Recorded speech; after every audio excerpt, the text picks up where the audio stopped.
Coach, let's just look back at the last week's game first of all. A game, it seemed like a very good first half. Things just kind of happened in that third quarter, got away a little bit, turned the tide, so to speak. But it seemed like a very good first half from your team, and just because of a couple of things, you kind of turn things around. Do you see that? It's kind of a recap of what happened in that game. Well, I thought we had a good start.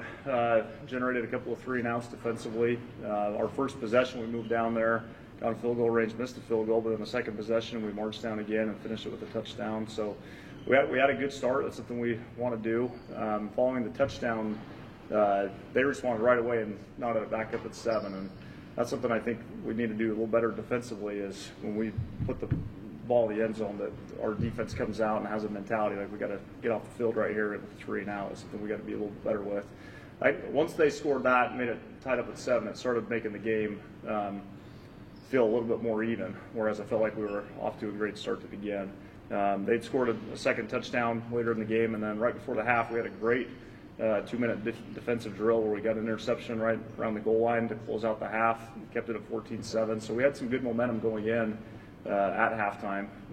We just need to capitalize coming out in that third quarter. Logan, you've had to deal with a lot of injuries in your career, yet it seems like you never miss a game. How, mentally tough do you have to be to just kind of ignore the pain a little bit and continue to go out there and do your job? Well, at offensive line, my high school coach, he kind of bred it into us, like, at offensive line you play hurt until you're broken, and I've never been broken enough to not play. So I just feel like it's my responsibility, and I owe it to my teammates to get out there every day if I can. Darnell, you're playing one of the lowest rated passive attacks in the NSIC this week. Does that maybe make you lick your chops a little bit, knowing you might have a chance to get some takeaways?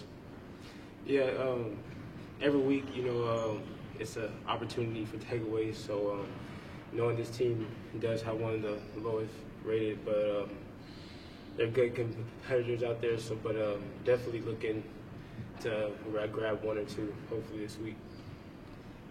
Tyler, while their passing attack is kind of on the lower end, their rushing attack is on the upper half of the NSIC, and stopping the run has been a pretty big problem for you guys so far. Does that concern you at all going into this Saturday? Yeah, it does. They're a good run team, and we haven't played well enough in our run defense. So our guys need to know that in terms of the run defense, that one of the best ways to stop the run is just being incredibly disruptive at the line of scrimmage. We talk about gap control and assignments and alignments, and all those things are definitely important, and you have to be disciplined. But you also just need some guys inside that just want to get disruptive, and they're able to shed linemen and be aggressive doing it. So we got to really get better with that this week. It's something that we'll hammer all practice week, that we need more disruption at the line of scrimmage. They're a good run team. They're a good run team for clear reasons. It's not going to be easy, and we've got to work it out for us. But we have players that are capable. We have good talented guys up front. They just need to start disrupting the offensive front a little bit more, and that allows guys to get freed up, linebackers to get freed up, to get to the ball. It'll make our whole defense better if they take some ownership into being a disruptive force inside. On the offensive end, you've seen some progression.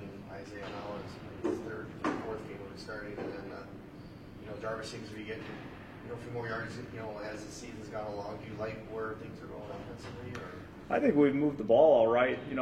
Our biggest challenge offensively right now is we just need to finish drives better. We had 81 snaps against Upper Iowa. We had 76 against Sioux Falls.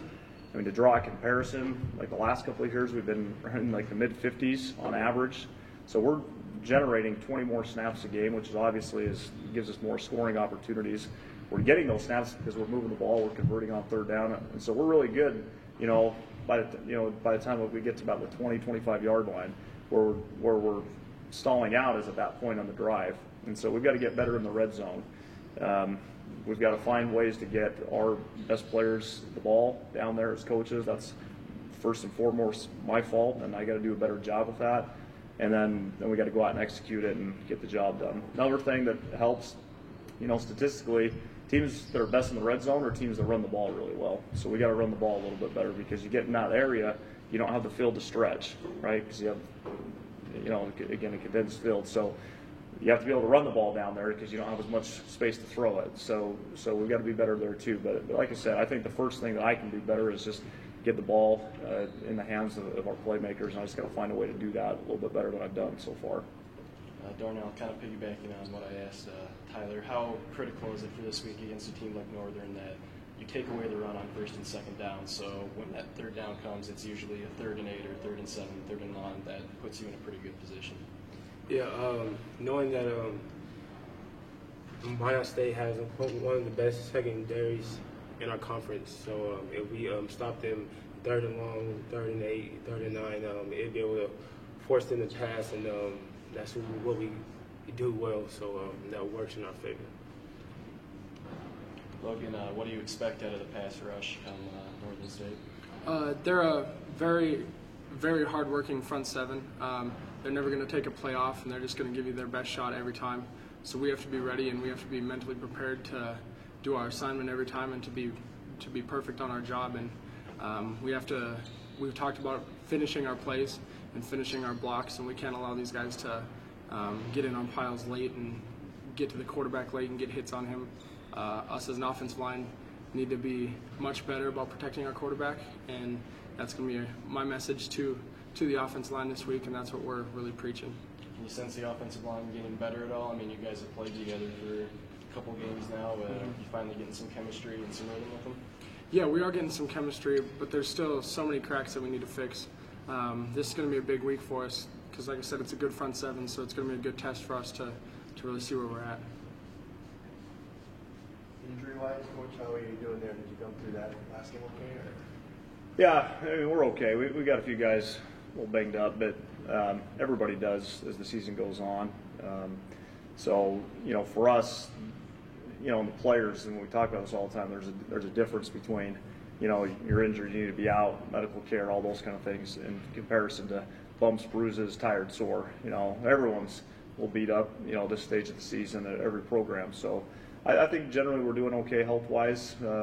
We got a couple of guys that we want to get back into the fold as quickly as we can, but we like I said, we're okay that way. When you look at Northern, Tyler, see a stout front seven like Logan said, is that where they're pretty strong at defensively? Well, it starts. They got a really good nose tackle. One of the best defensive linemen in the entire league. So it starts with him inside. He's very disruptive, makes a lot of plays. It really creates some challenges for the opposing, interior center and guards. They do a lot with their fronts, multiple looks. They're a 3-4 personnel team, but very rarely do they just sit in the base 3-4. The front's moving all the time, so they create a lot of confusion that way. We got to be good at understanding what front they're trying to align in, make calls, communicate. They're a good defense, and they've been running this scheme for a long time. Their kids are solid in it. They know what they're doing in it, and they've got a lot of reps in it.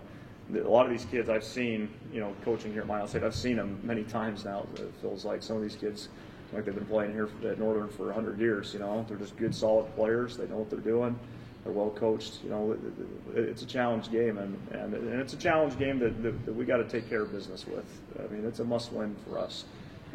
We can't go down there with the mentality that this is just another one on the schedule. We got to get our program rolling, and this is the time to do it, and we need to get it done.